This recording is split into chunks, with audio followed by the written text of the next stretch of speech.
Prosecuting under Prop 36. New data shows Kern County is pursuing more criminal cases under the voter initiative passed last fall than any other county in the state. Thanks for joining us this evening. I'm Rochelle Murcia. Michael has the night off. A new study estimates there have been 3,500 thefts and 4,500 drug cases statewide under the initiative. Eyewitness News reporter Will Silverstein spoke with Kern County District Attorney Cynthia Zimmer about this study. And Will, what was her reaction to these filings after campaigning for the initiative last fall? Well, Rochelle, Zimmer and her office were more than ready to jump into these cases as the DA sees prosecuting the cases as an obligation to fulfill voters' concerns about the state of criminal prosecution in California. Well, I think it was a mandate by the people of the state of California saying we don't like the degree of homelessness, we don't like this theft, and we don't like people who are using, which can come from any walk of life, using drugs without getting help. This mandate Californians passed with nearly 69% in support across the state increased punishments for theft and drug use with an additional focus on reducing homelessness. And so far, prosecutors like Cynthia Zimmer are taking advantage of their new tool. Between the time of Prop 36 passing and the implementation, which was December 19th, we worked very hard to get started in the implementation so we could hit the ground running. So much so that a PPIC study shows Kern County has the most cases filed per 100,000 residents than any other county in the state.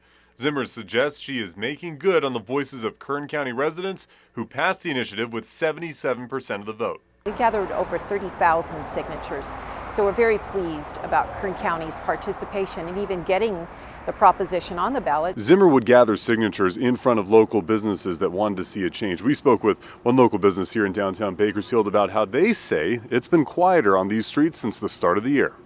For me, I haven't had any problem with break-ins. Francis Rosales says Happy Jack's has been broken into multiple times, including this occurrence you're seeing right now, back in 2023.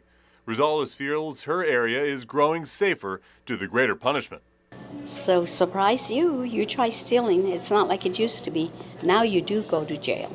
Prosecuting as many crimes as Kern County has sometimes can come with a negative connotation by some people who don't exactly like what Prop 36 has done. Cynthia Zimmer is not too fazed by that.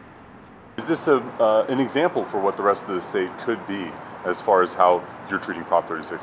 Well, I guess if they want to, they can call up and follow our example, and we'll give them any advice. Former federal prosecutor Nima Romani sees the pros and cons of the rapid implementation of Prop 36 related prosecutions, the biggest con being the state of order in Kern County. Prop 36 being used in Kern County a lot really cuts both ways. On one hand, prosecutors are doing their job to keep the community safe.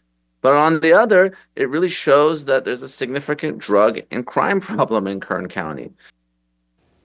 And Romani has more thoughts on 36, especially as it relates to how all three prongs of that initiative interact. That conversation at 6 p.m. For now, Will Silverstein, Eyewitness News. Hi, I'm Rochelle Murcia with Eyewitness News Bakersfield Now on YouTube. Thank you for checking out our YouTube channel where we have tons of great content to choose from. While you're here, go ahead and click on the subscribe button right there. That way you can stay up to date on all the things related within Kern County. Thanks for watching.